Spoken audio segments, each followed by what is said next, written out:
Right, good evening one and all. I've literally just this second sat down with my apple pies. I've covered myself with a duvet. The boys have both gone and sat down in their day room. They're not having any more. They've had the apple pie crusts.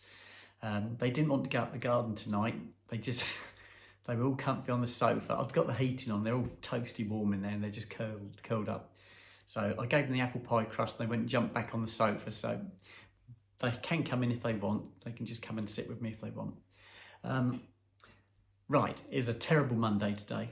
We usually have terrible Tuesdays, but today was a terrible Monday as well. Nobody wanted to be there. I don't think anybody had a brilliant weekend because the weather was so poor. Everybody was moaning and groaning that they got washed out on Saturday or Sunday, which we all did. And it's always the way. As soon as you go back to work, it doesn't rain, does it? It was reasonably mild. For the time of year, it wasn't bad. But it was very grey. When I drove to work this morning, it was extremely grey. It looked almost foggy. So not a particularly nice day. Work-wise, not too bad. I kept going all day. I literally finished about 15 minutes before clocking off time, so that was really nice. I like it like that, because that gave me enough time just to go and wash my hands. I actually loaded the last video then as well, because that's the first chance I got. So yes, I had a good finish to the day. Everything fell in place perfectly. So yeah, that was good. So things that have happened today, nothing untoward. Still getting called, everybody now is calling me April. I don't think anybody today called me by my old boy name, and that was lovely. I noticed it, they probably didn't because they weren't communicating between each other, but they are all referring to me as April now, and that's really nice. That's what I want. So that was lovely. I went and sat in the reception area waiting to be sorted out. I got a job card that needed some authorisation for extra work. So I went and sat in the reception. The reception was empty. There was no customers in there, just the receptionists and the service managers. And so I went and sat in there and we were all chatting away, and that was really, really nice. And the reference was always April. So that was great. That was really nice. So I enjoyed that.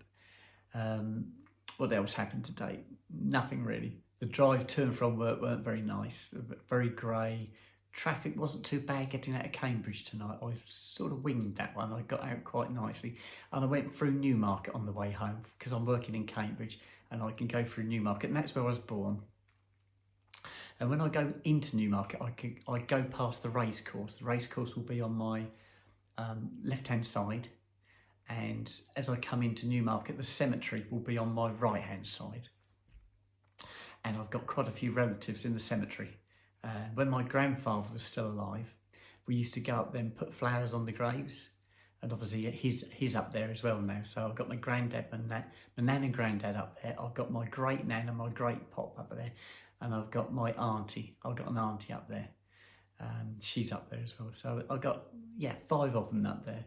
I don't know if there's any more. They're the only ones I know of. There might be some in the older part of the cemetery, but I don't know.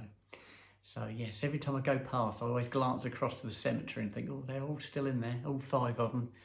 Yeah, sad really. But yeah, I do go and put flowers on the graves at Christmas. But I only do that once a year. I don't make a habit of it. And I go and see my ex-gay partner at Christmas. I go and put flowers on his grave as well. I put a wreath on his grave. I always buy a wreath for his grave. But yeah.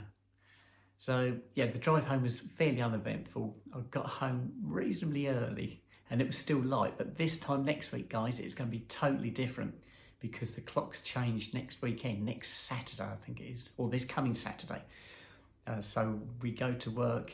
We'll be going to work in the light, or should be in the light, but we'll be coming home in the dark. So yeah. And it won't take long for the mornings to catch up again, and it will be up and going in the dark and coming home in the dark. It's not a particularly nice time of year when you're doing that, but there. I haven't got to be doing it for much longer. No, that's the light at the end of the tunnel. It was funny, we were talking about training courses. Now, I've told you recently that we've got a new batch of training courses to do. And I counted them up, and there's 45. I counted 45, or somebody else counted them up, and they said, no, there's actually 50. So I either miscounted it, or I've got less courses than they have. But anyway, there's a lot of courses to do. And they expect you to do them at home in your own time, to which I've decided I'm not going to do that. If they want me to do training courses, I'll do them in work's time, not in my own time. But there is a course that I have to do once a year. Everybody does in the garage who does MOTs, and it's an annual assessment. All MOT testers have to do an annual assessment. So during the year you do training, you do online training. You log on and you can go through a particular section of the MOT manual, be it lighting, suspension, brakes, and you can read up on it because there's always changes going on. So you just go over different sections, and then you have to log it on the computer, what you've gone through, what you've learned, and you have to do, I can't remember if it's 3 or 6 hours a year training. And then once a year, you have to do an online assessment, and it's like I'm trying to think how many questions there are. I think there's 30 questions, and you get an hour, so you get two minutes a question, and then multi-choice. It's a multi-choice exam. So you've got A, B, C, D. You have to pick the right answer, but they're always worded slightly different to try and trip you up. You have to be extremely careful. You have to read it carefully, and a lot of them make you refer back to the MOT training manuals because they'll ask for specific information. So I've only got to do one more of those because that will be this, I think, March. You have to do it by March. That they haven't actually started doing it yet, but it's usually about this time things start hotting up. You start getting reminders coming through on the MOT system that you've got to do your assessment. We haven't done it yet, but that will come in a rush. I know it will. So we'll all be doing that, and I've only got to do this one more, and then I won't ever have to do any more again. That will be the last assessment I'll ever have to do, because the next assessment I'll be going up towards my retirement, and I'll have retired before you have to do the assessment. So yes, I've got one more to do, guys. That's the only course I've got to do. As for the health and safety at work, well, I'll worry about that one later. I'm not too fussed about that. Right, I'm going to start nibbling my apple pies now. Let me just do a trial taste for you guys. I hope too many of you haven't become hooked on these apple pies now. I do keep getting people sending me messages saying, I'm eating apple pies and custard. So I think a lot of people jumped on the bandwagon. I would be getting some form of royalties for this, I think. But these are ones from Aldi. And I've been getting apple pies from Aldi now for quite a while, and they're lovely.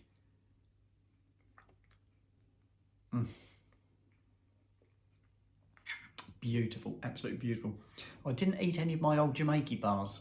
I did say over the weekend, I bought 4 old Jamaica bars a couple of weeks ago now, and I ate one of them almost straight away. As soon as I got it back, I chopped it up into little cubes, and I was eating that. I put it in a bowl and kept it in the fridge, so I'd have a few and then put the bowl back in the fridge.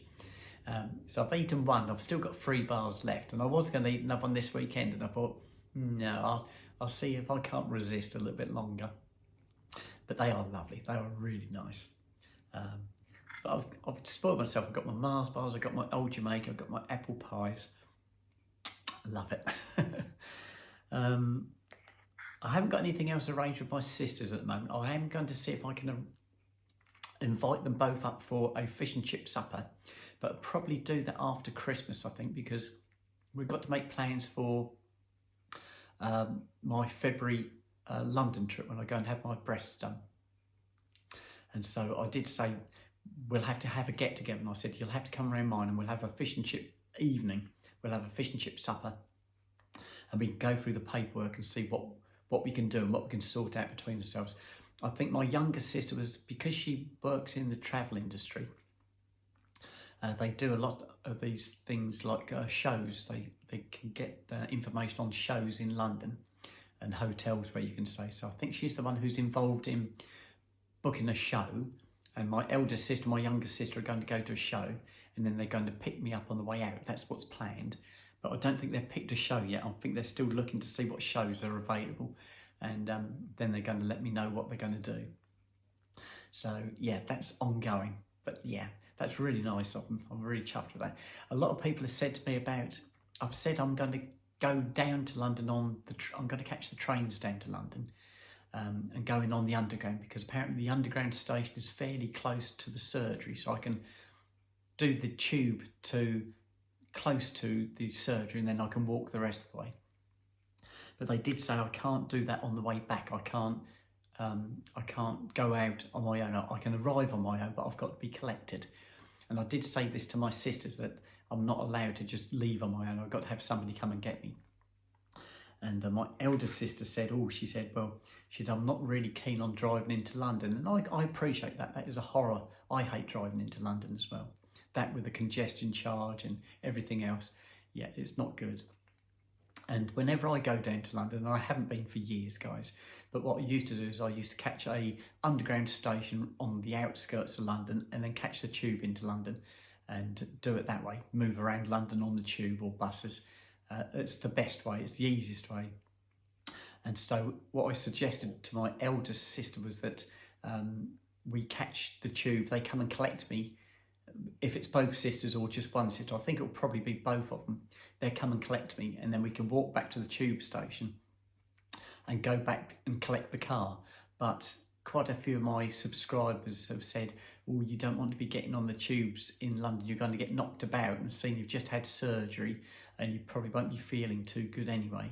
Not a good idea. So I did say that if push comes to shove, we'll have to just get a taxi back to the car and then go back from there. But I did say to my sister, she'll have to bring some form of bowl, because I will probably be ill, guys, because I'm not a good traveller. But anyway, we're going to sort that out over a fish and chip supper at some stage. But they'll let me know when they've found something to go to, and then we can sort something out. So that's it. I'm going to have to sign out, guys, because my apple pies are going to get cold. And I'm going to speak to you guys at 10 o'clock when I do the wash up, and I'll do a vertical wash, because a lot of people are saying to me that they don't like the horizontal because they can't see what I'm doing when I'm doing my evening wash. So if I do a vertical evening wash, you'll be able to see me doing the wash up, guys. You can see a full length April. Okay, right, I'm going to sign out now. Love you all to death, and I shall speak to you guys later. Okay, bye bye for now.